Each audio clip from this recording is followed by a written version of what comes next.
que você vai ouvir agora é real. Histórias de crimes verdadeiros, contadas em detalhes. Ouça com cautela. Este relato contém crimes reais e pode causar desconforto em pessoas mais sensíveis e podem te marcar para sempre. Deixa seu like e se inscreva no canal para acompanhar todas as histórias reais. Caso Susanne von Richthofen. Era uma noite comum de outubro em São Paulo.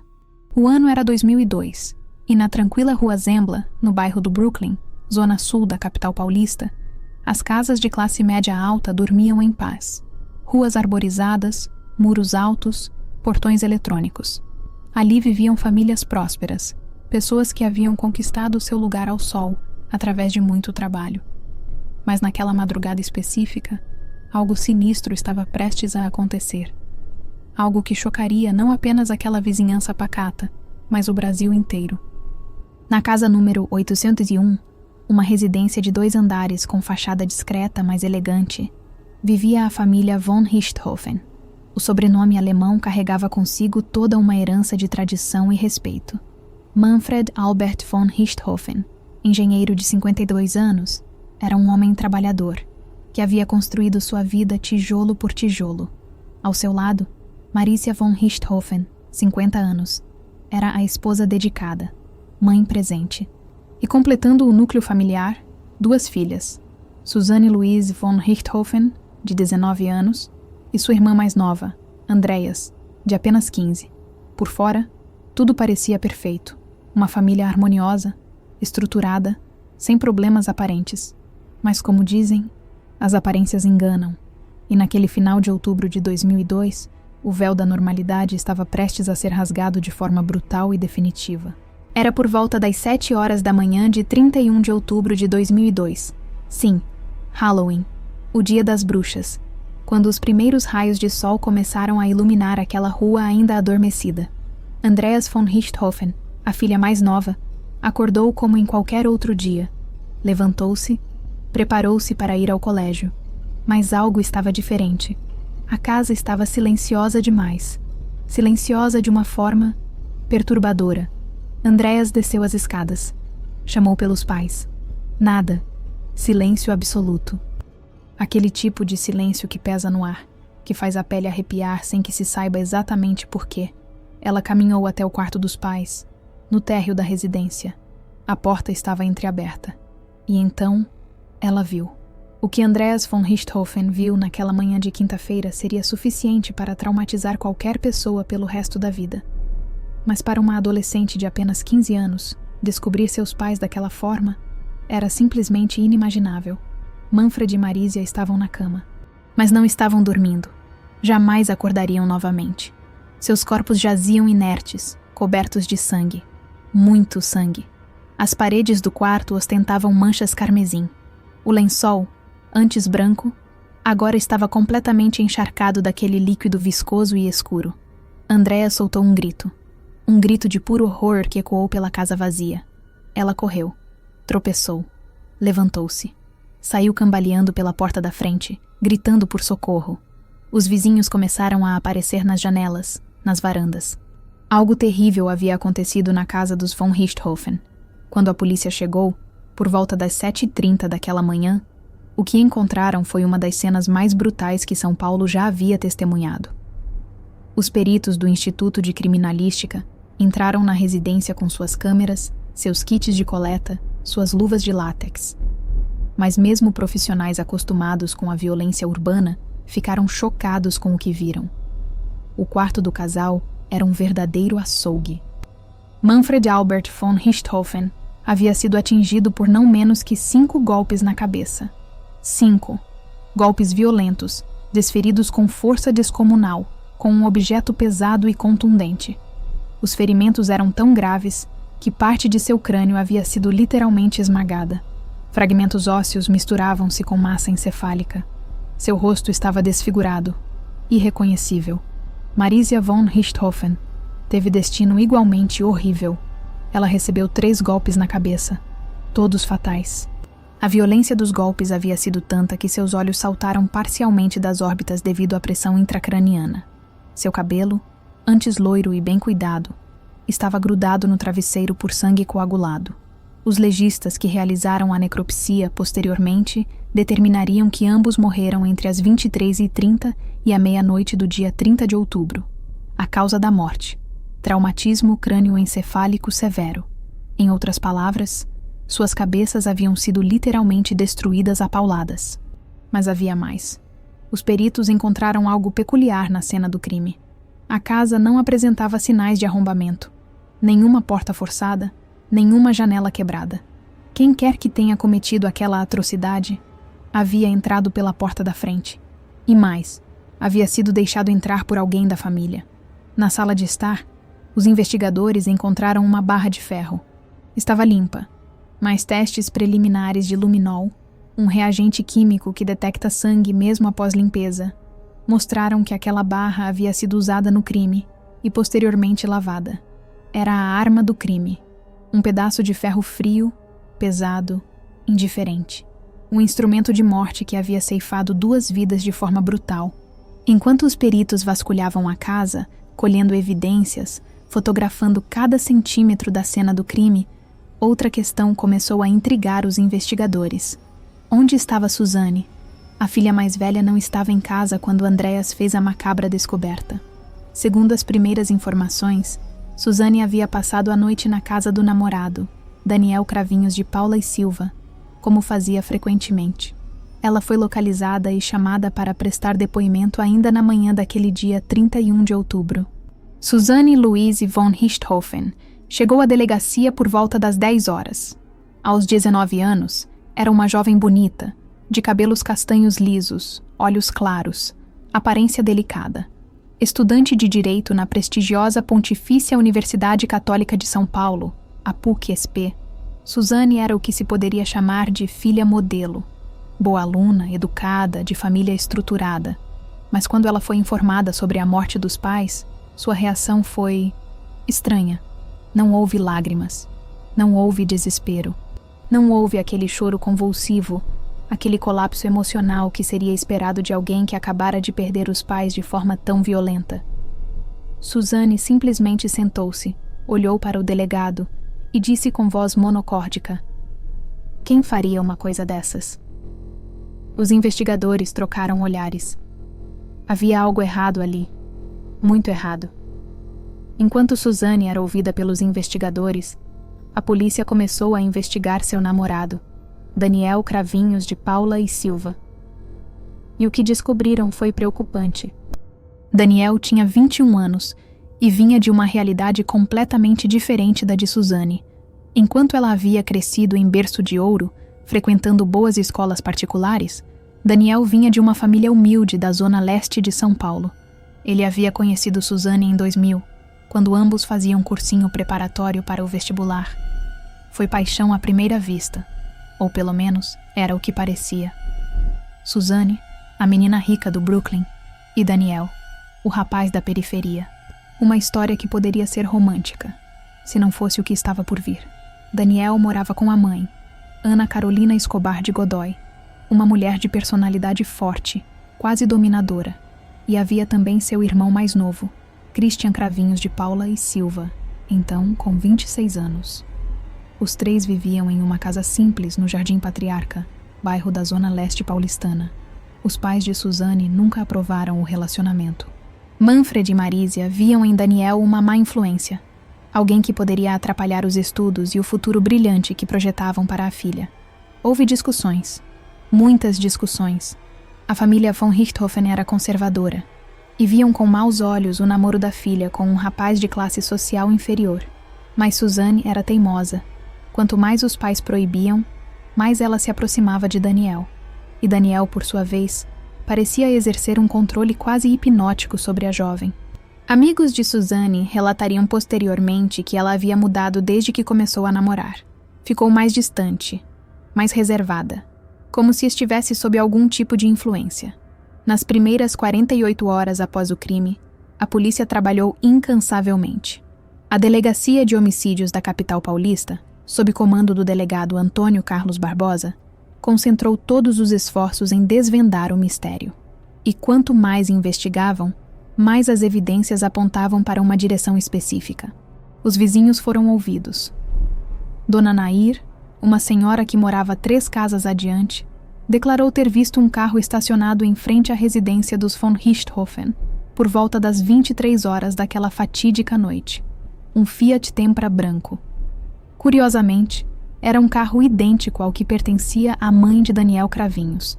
Outro vizinho, o Sr. Milton, relatou ter ouvido barulhos estranhos vindos da casa por volta da meia-noite. Sons abafados, como se algo pesado estivesse sendo arrastado. Mas ele não deu importância na hora. Eram vizinhos tranquilos, pessoas de bem. Quem imaginaria que um duplo homicídio estava acontecendo ali? A perícia analisou os telefones da família. Os registros mostravam que Suzane havia feito várias ligações para Daniel nas horas que antecederam o crime. E mais, havia uma ligação feita do telefone fixo dos von Richthofen para o celular de Daniel às 23h15, apenas 15 minutos antes do horário estimado dos assassinatos. A vida de Suzane começou a ser vasculhada. Seus e-mails, suas conversas, seu computador. E foi então que os investigadores encontraram algo perturbador. Havia mensagens trocadas entre Suzane e Daniel, onde eles mencionavam resolver o problema dos seus pais. Em uma delas, enviada 3 semanas antes do crime, Suzane escrevia: "Não aguento mais essa situação. Precisamos fazer alguma coisa definitiva." Definitiva. Que palavra sinistra. No 3º dia após o crime, 2 de novembro, Suzane foi chamada novamente para depor. Desta vez, os investigadores tinham mais informações. Eles começaram a apertar o cerco, fazendo perguntas mais diretas, mais incisivas. "Suzane, você sabia que seu namorado estava na sua casa na noite do crime?" "Não, eu estava na casa dele." "Temos uma testemunha que viu o carro da mãe dele estacionado em frente à sua casa." "Deve ser engano." "Suzane, foram encontradas mensagens no seu computador falando sobre resolver o problema dos seus pais. O que isso significa?" "Eram só desabafos. Meus pais não gostavam do meu namorado. Vocês sabem como é." Mas a voz de Suzane começava a vacilar. Suas mãos tremiam ligeiramente. O delegado Barbosa, experiente, percebeu. Ela estava nervosa. Muito nervosa. Daniel e Christian também foram intimados a depor. Daniel manteve a mesma história. Ele estava em casa com Suzane na noite do crime. Tinham assistido a um filme e dormido juntos. Christian confirmou. Ele também estava em casa. Havia visto o casal. Mas a polícia não acreditou. Havia algo na linguagem corporal deles, na forma como evitavam contato visual, na maneira como suas histórias, embora ensaiadas, apresentavam pequenas inconsistências. Foi no 4º dia, 3 de novembro de 2002, que o castelo de cartas começou a desmoronar. A polícia decidiu adotar uma estratégia: separar os suspeitos e interrogá-los individualmente, sem que um soubesse o que o outro estava dizendo. Christian Cravinhos foi o primeiro a quebrar. O irmão mais novo de Daniel, talvez por ser menos experiente, talvez por não suportar a pressão psicológica, começou a apresentar contradições em seu depoimento. O delegado Barbosa, percebendo a fragilidade, intensificou o interrogatório. "Christian, sabemos que você estava lá. Temos evidências. Se você colaborar agora, as coisas podem ser mais fáceis para você." Horas de interrogatório. Christian suava frio. Passava as mãos no cabelo nervosamente. Olhava para os lados, como se procurasse uma saída que não existia. E então, por volta das 18 horas daquele domingo, ele desabou. "Eu estava lá", ele sussurrou. "Mas não fui eu quem matou. Foi meu irmão." A sala ficou em silêncio. Os investigadores trocaram olhares. Era a confissão que esperavam. Christian começou a chorar. E entre soluços, contou tudo. A versão de Christian era aterrorizante em seus detalhes. Segundo ele, tudo havia sido planejado há semanas. Suzane não suportava mais a interferência dos pais em seu relacionamento com Daniel. Manfred e Marisia haviam proibido a filha de ver o namorado. Haviam ameaçado deserdá-la. Haviam dito que se ela não terminasse o namoro, seria expulsa de casa. Para Suzane, aquilo era inaceitável. Ela amava Daniel. Ou pelo menos era o que ela dizia. E Daniel, por sua vez, via nos von Richthofen um obstáculo para sua felicidade com Suzane. Mas havia mais. Havia também a questão financeira. Com a morte dos pais, Suzane herdaria a casa, os bens, o dinheiro. E com Daniel ao seu lado. O plano foi arquitetado durante semanas. Daniel e Suzane discutiram cada detalhe. Eles precisariam de ajuda. Sozinhos, seria difícil executar tudo perfeitamente. Foi então que Daniel convenceu o irmão mais novo, Christian, a participar. Pensa na grana que vamos ter, Daniel teria dito ao irmão. Vamos poder comprar uma casa, um carro. Vamos viver bem. E além disso, é por amor. Estou fazendo isso pela Suzane. Christian, mais fraco de personalidade, dominado pelo irmão mais velho, acabou cedendo. Ele seria o ajudante. Não precisaria sujar as mãos diretamente. Apenas ajudar no que fosse necessário. Segundo a confissão de Christian, complementada posteriormente pela confissão de Daniel e finalmente pela própria admissão de Suzane, foi assim que tudo aconteceu. Na noite de 30 de outubro de 2002, Suzane jantou normalmente com os pais e a irmã Andreas. Conversaram, assistiram televisão. Por volta das 21 horas, Suzane disse que iria passar a noite na casa de Daniel, como fazia aos finais de semana. Os pais, embora desaprovassem o namoro, já haviam se conformado. Que mal poderia haver? Suzane saiu de casa por volta das 21h30, mas ela não foi diretamente para a casa de Daniel. Primeiro, parou em uma padaria próxima, na rua Itamaraty. Ficou lá por quase 1 hora, tomando café, esperando a hora certa. Enquanto isso, Daniel e Christian preparavam-se. Eles pegaram a barra de ferro, uma peça de construção que Daniel havia emprestado de uma obra onde trabalhara meses antes. Era pesada, tinha cerca de 60 centímetros de comprimento e pesava quase 2 quilos. A arma perfeita para o que planejavam fazer. Por volta das 22h30, Daniel ligou para Suzane. Está tudo pronto. Podemos ir? Sim, Suzane respondeu. Daqui a meia hora. Não se atrasem. Daniel e Christian saíram de casa dirigindo o Fiat Tempra branco da mãe. Atravessaram São Paulo, da zona leste para a zona sul. O trânsito estava tranquilo naquela noite de quarta-feira. Levaram cerca de 40 minutos para chegar ao Brooklyn.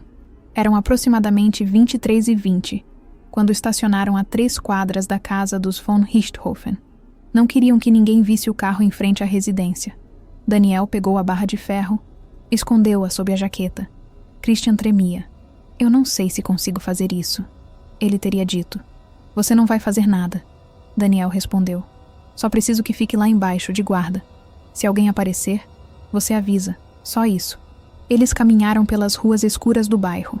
A poucos metros da casa, encontraram-se com Suzane, que os esperava em uma esquina. O encontro foi rápido, quase sem palavras. Suzane os conduziu até a porta da frente da casa. Era exatamente 23h35 quando entraram. Suzane usou sua chave. A porta abriu-se silenciosamente. Lá dentro, tudo estava escuro e silencioso. Manfred e Marísia já haviam se recolhido para dormir. Andreas estava em seu quarto, no andar de cima, provavelmente dormindo. Suzane fez sinal para que seguissem em silêncio. Eles tiraram os sapatos para não fazer barulho. O coração de Christian batia tão forte que ele tinha certeza de que alguém poderia ouvi-lo. Daniel segurava a barra de ferro com força. Suzane caminhava à frente, guiando-os. Chegaram à porta do quarto dos pais. Suzane apontou. Daniel acenou com a cabeça. Ele entendeu. Era ali. O que aconteceu nos minutos seguintes foi de uma brutalidade chocante. Daniel abriu a porta do quarto com cuidado. A luz do corredor iluminou brevemente o interior. Ele podia ver as silhuetas de Manfred e Marísia dormindo na cama king size. Ele entrou. Christian ficou na porta, congelado de medo. Suzane ficou no corredor, apenas observando. Daniel aproximou-se da cama. Levantou a barra de ferro acima da cabeça. E então, com toda a força que possuía, desferiu o primeiro golpe. O barulho foi terrível. Um som surdo, como uma melancia sendo esmagada. Manfred acordou instantaneamente com a dor insuportável. Tentou gritar, mas outro golpe atingiu-o antes que pudesse emitir qualquer som. Depois mais um. E mais um. Marísia acordou com o barulho. No escuro, ela não conseguia entender o que estava acontecendo. Viu a silhueta de alguém sobre a cama. Viu o marido se contorcendo. Tentou se levantar. Tentou gritar por socorro. Mas Daniel virou-se para ela e começou a golpeá-la também. Christian, na porta, assistia a tudo horrorizado. Ele se virou. Não conseguia mais olhar. Ouviu os golpes. Ouviu os gemidos abafados. Ouviu o som úmido do sangue respingando nas paredes. E Suzane? Suzane permaneceu no corredor, de braços cruzados, observando friamente enquanto seus pais eram brutalmente assassinados a poucos metros de distância. Não gritou, não chorou, não tentou impedir. Apenas observou. Levou menos de 3 minutos. 3 minutos para que 2 vidas fossem ceifadas da forma mais brutal possível. Quando Daniel terminou, ele estava coberto de sangue. Suas mãos tremiam, não de medo ou remorso, mas de adrenalina. Está feito, ele disse ofegante. Suzane entrou no quarto. Olhou para os corpos dos pais. Não demonstrou emoção. Precisamos limpar, ela disse com voz calma. Não pode parecer que foi alguém da família. Os 3 então iniciaram uma macabra encenação para despistar a polícia. Suzane, com a frieza de um serial killer experiente, começou a dar instruções. Precisamos fazer parecer um assalto, ela disse. Vão lá em cima, revirem alguns armários, levem algumas coisas. Daniel e Christian subiram para o 2º andar. Passaram pelo quarto de Andreas, que, milagrosamente, havia dormido durante todo o massacre. O quarto ficava na outra extremidade da casa, e a menina sempre dormia de fones de ouvido ouvindo música. Eles reviraram alguns armários, pegaram algumas joias de Marisia, um relógio de Manfred. Não era para roubar de verdade, apenas para criar a ilusão de roubo. Enquanto isso, Suzane limpava a barra de ferro na pia da cozinha. A água escorria vermelha pelo ralo. Ela esfregou bem, com detergente, certificando-se de que não restasse nenhum vestígio de sangue visível. Por volta da 00:30, eles terminaram. Suzane os conduziu até a porta. Antes de saírem, ela beijou Daniel. Nos vemos amanhã, ela disse. Lembre-se, você não sabe de nada. Eu estava na sua casa a noite toda. Eu sei, Daniel respondeu. Fica tranquila, vai dar tudo certo. Eles saíram pela porta da frente. Suzane trancou tudo normalmente. Depois, foi até o quarto que dividia com a irmã Andreas. Deitou-se na cama, como se nada tivesse acontecido. Programou o despertador para as 7h da manhã e dormiu. Suzane von Richthofen, que havia acabado de orquestrar e assistir friamente ao assassinato brutal dos próprios pais, simplesmente dormiu. Quando a confissão de Christian veio à tona, o Brasil inteiro ficou chocado. Não era apenas mais um crime, mais um homicídio na violenta São Paulo. Era uma filha que havia mandado matar os próprios pais. Era algo que desafiava todas as noções de moralidade, de natureza humana, de amor filial. A imprensa explodiu. Jornais estampavam manchetes sensacionalistas. A filha do mal, gritava uma revista. Assassina por herança, proclamava outra. A foto de Suzane, bonita, jovem, de aparência inocente, estava em todas as capas, em todos os telejornais. O caso dominou as conversas em todo o país. Nas rodas de amigos, nas filas de supermercado, nos ambientes de trabalho, todos falavam sobre Suzane von Richthofen. Como uma moça de família, estudante de direito, aparentemente normal, poderia cometer uma atrocidade dessas? Psicólogos e psiquiatras foram chamados para dar suas opiniões. Alguns falavam em psicopatia, na ausência de empatia. Outros mencionavam a influência de Daniel, um possível caso de dominação psicológica. Havia quem especulasse sobre traumas de infância, sobre uma possível frieza emocional que sempre estivera ali, apenas escondida sob a máscara da filha exemplar. A família von Richthofen, ou o que restara dela, estava destroçada. Andreas, a irmã mais nova que por pouco não havia testemunhado a carnificina, estava sob cuidados psicológicos. Parentes se recusavam a falar com a imprensa. Amigos de Manfred e Marisia organizavam vigílias, exigiam justiça. O julgamento de Suzane, Daniel e Christian foi um dos mais midiáticos da história do Brasil. Realizado em julho de 2006, quase 4 anos após o crime, o caso atraiu centenas de jornalistas e milhares de curiosos para os arredores do Fórum Criminal da Barra Funda, em São Paulo. A acusação, representada pelo Ministério Público de São Paulo, era contundente. O promotor Roberto Tardelli, em sua denúncia, descreveu o crime como um dos mais hediondos já vistos em nosso estado. Ele detalhou minuciosamente cada etapa do planejamento, cada minuto daquela noite macabra. Senhores jurados, Tardelli disse em seu discurso inicial. Vocês irão julgar não apenas um homicídio. Vocês irão julgar uma traição que fere os alicerces mais básicos da nossa sociedade. O que une pais e filhos é o laço mais sagrado que existe. E Susanne von Richthofen, friamente, premeditadamente, rompeu esse laço da forma mais brutal possível. A promotoria apresentou evidências avassaladoras. As confissões de Christian e Daniel, posteriormente confirmadas pela própria Susanne. As perícias que comprovavam que o crime fora cometido com a barra de ferro encontrada na casa. Os registros telefônicos mostrando as ligações entre os réus nas horas que antecederam o assassinato. As mensagens de e-mail onde Susanne falava em resolver o problema. Testemunhas foram chamadas. Dona Nair, a vizinha, repetiu ter visto o carro branco. Um colega de cursinho relatou que Susanne havia comentado, meses antes do crime, que estaria melhor sem os pais. Na época, ele pensou que era apenas um desabafo adolescente. Jamais imaginou que era um prenúncio do horror que estava por vir. A defesa de Susanne tentou argumentar que ela havia sido manipulada por Daniel, que estava sob influência psicológica, que não tinha plena consciência dos seus atos. Seu advogado, Mauro Otávio Menezes, pintou Daniel como o verdadeiro vilão da história, um manipulador que havia enfeitiçado a jovem e impressionável Susanne. Minha cliente era uma menina apaixonada, Menezes argumentou. Ela foi seduzida, manipulada por um homem mais velho, mais experiente.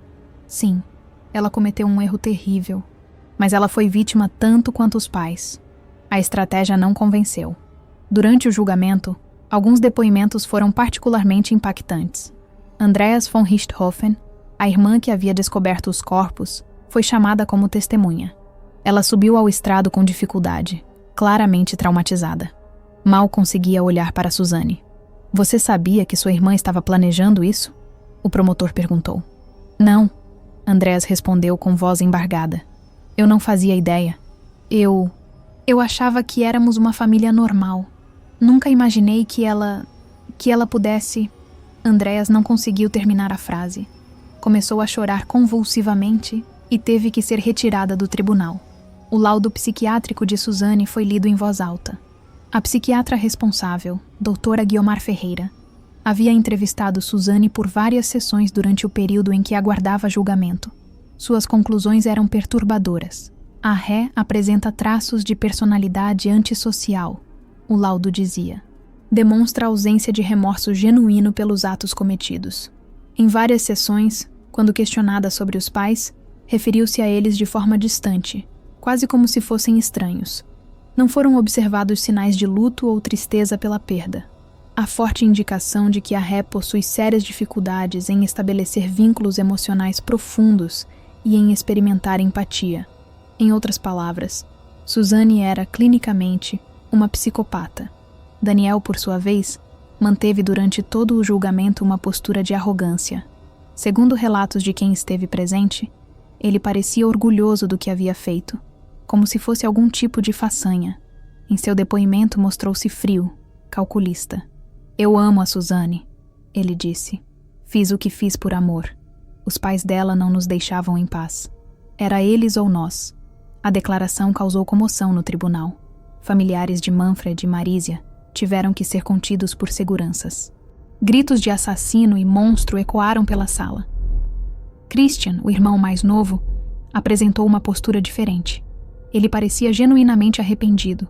Chorava durante seu depoimento. Pedia perdão à família von Richthofen. Sua defesa argumentou que ele havia sido coagido pelo irmão mais velho, que tinha medo de Daniel, que fora apenas um ajudante forçado. Eu não queria fazer aquilo. Christian soluçava. Meu irmão me obrigou. Ele disse que se eu não ajudasse, ele me mataria também. Eu estava com medo, muito medo. Após 6 dias de julgamento, o júri se retirou para deliberar. O Brasil inteiro aguardava ansiosamente o veredito. As apostas eram de que os 3 seriam condenados, mas havia dúvidas sobre o tempo de pena. Foram 4 horas de deliberação. Quando o júri retornou, o silêncio no tribunal era absoluto. O juiz Alberto Anderson Filho leu o veredito. O júri, por unanimidade, considerou os réus Susanne Luise von Richthofen, Daniel Cravinhos de Paula e Silva e Christian Cravinhos de Paula e Silva, culpados pelos crimes de homicídio duplamente qualificado por motivo torpe e uso de recurso que dificultou a defesa das vítimas. A condenação: 39 anos e 6 meses de prisão para Suzane, 38 anos para Daniel, 38 anos para Christian. Quando a sentença foi lida, Suzane não demonstrou emoção. Permaneceu sentada, de rosto inexpressivo, como se aquilo não tivesse nada a ver com ela. Daniel sorriu ironicamente. Christian desabou em lágrimas. Do lado de fora do tribunal, centenas de pessoas comemoraram a condenação. Aplausos, gritos de "Justiça foi feita". Era uma das penas mais pesadas já aplicadas no Brasil para esse tipo de crime. Suzane foi inicialmente enviada para a penitenciária feminina de Santana, em São Paulo. Lá, ela se tornou uma celebridade involuntária. Outras detentas a reconheciam. Algumas tentavam se aproximar, outras a hostilizavam. Nos primeiros anos, Suzane manteve uma postura distante. Segundo relatos de agentes penitenciários, ela raramente se misturava com as outras presas. Passava a maior parte do tempo lendo ou estudando. Continuou seus estudos de direito através de ensino à distância. Uma ironia mórbida. A mulher condenada por um dos crimes mais bárbaros da história recente do Brasil, estudando as leis que a condenaram. Daniel e Christian foram enviados para penitenciárias diferentes, por medida de segurança. Christian, mais frágil, sofreu violência de outros detentos, que consideravam seu crime particularmente repugnante. Mesmo no mundo do crime, matar os próprios pais é considerado algo além do aceitável. Com o passar dos anos, Suzane começou a demonstrar sinais de mudança. Ou pelo menos, era o que ela queria que as pessoas acreditassem. Ela participou de programas de ressocialização, fez trabalhos voluntários dentro da prisão, demonstrou bom comportamento. Em 2016, após cumprir 1/3 da pena em regime fechado, Suzane conseguiu a progressão para o regime semiaberto. Saía durante o dia para trabalhar e estudar, retornando à noite. A medida causou indignação em parte da população. Ela vai sair? As pessoas questionavam. Depois do que fez? Daniel também progrediu para o semiaberto em 2013, mas violou as condições ao ser pego fora dos horários permitidos e voltou ao regime fechado. Christian, por sua vez, obteve liberdade condicional em 2018, após cumprir 16 anos de prisão. O caso Suzane von Richthofen transcendeu o âmbito criminal e tornou-se um fenômeno sociológico. Acadêmicos, psicólogos, sociólogos, todos se debruçaram sobre o caso tentando entender o que havia acontecido.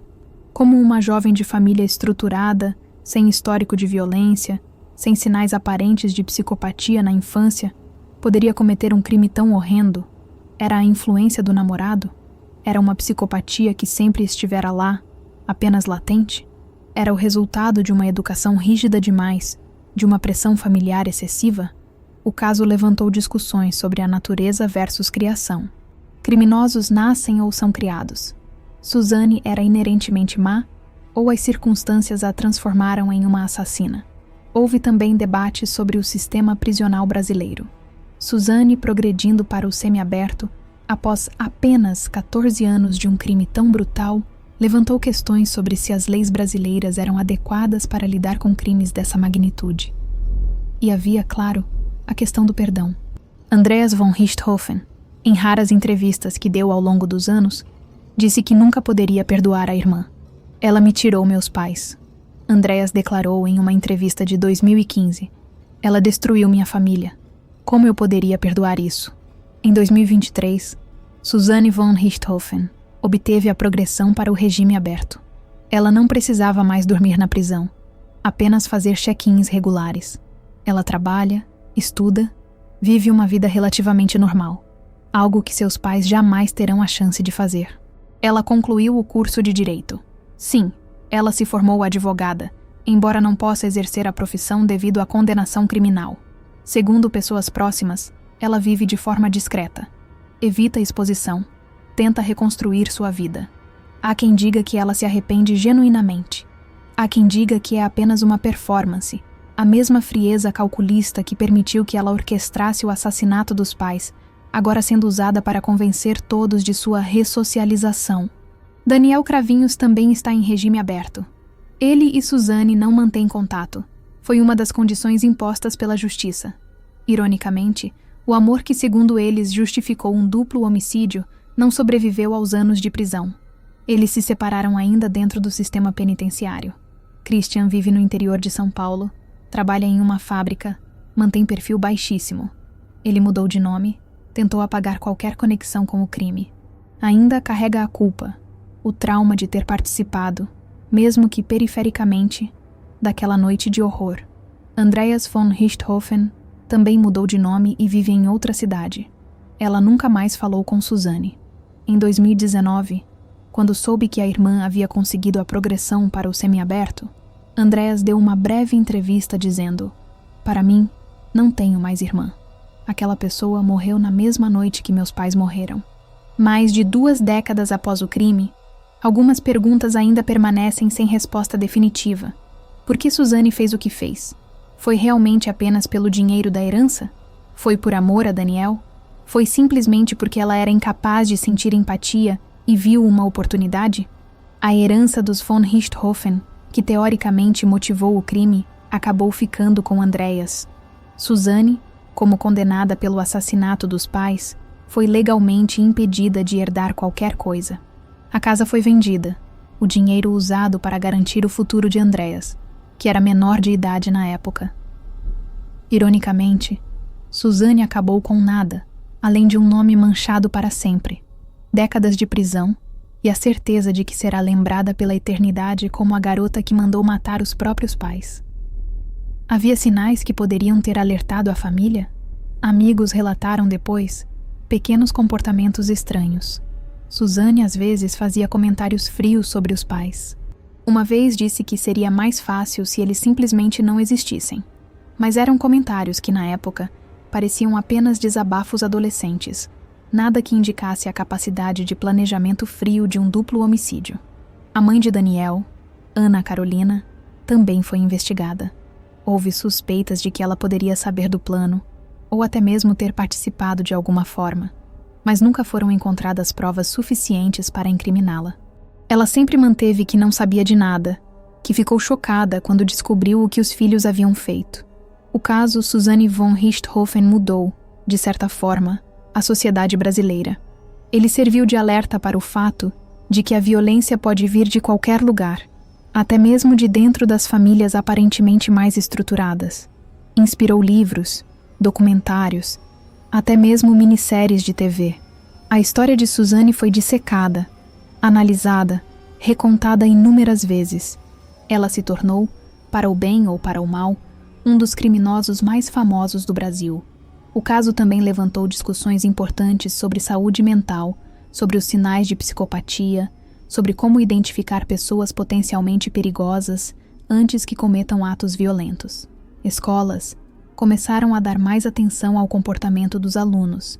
Psicólogos desenvolveram protocolos para identificar traços de personalidade antissocial em jovens. Mas, acima de tudo, o caso permanece como um lembrete sombrio da capacidade humana para o mal. De como, sob circunstâncias certas, até mesmo alguém que deveria nos amar incondicionalmente, um filho, uma filha, pode se transformar em nosso pior pesadelo. Quando pensamos no caso Suzane von Richthofen, é difícil não sentir um calafrio.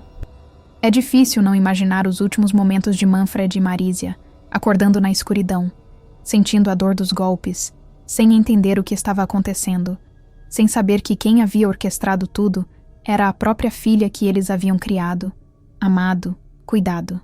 É difícil não pensar em Andreas, abrindo a porta do quarto dos pais naquela manhã de Halloween e tendo sua inocência destruída para sempre pela visão que encontrou ali. É difícil não questionar como uma sociedade pode produzir alguém como Suzane. Será que somos todos capazes de tal frieza, de tal maldade, dadas as circunstâncias certas? Ou Suzane era verdadeiramente diferente, nascida sem aquela centelha de humanidade que nos impede de cruzar certas linhas? O promotor Roberto Tardelli, anos depois do julgamento, em uma entrevista refletindo sobre o caso, disse algo que permanece assustadoramente relevante. O que me assombra no caso Suzane não é a violência em si. Violência nós vemos todos os dias. O que me assombra é a frieza. A capacidade de planejar, executar e depois dormir tranquilamente na mesma casa onde os pais acabaram de ser massacrados. Isso transcende qualquer coisa que eu já vi na minha carreira. E realmente, é isso que torna o caso Suzanne von Richthofen tão perturbador. Não é apenas um crime de violência.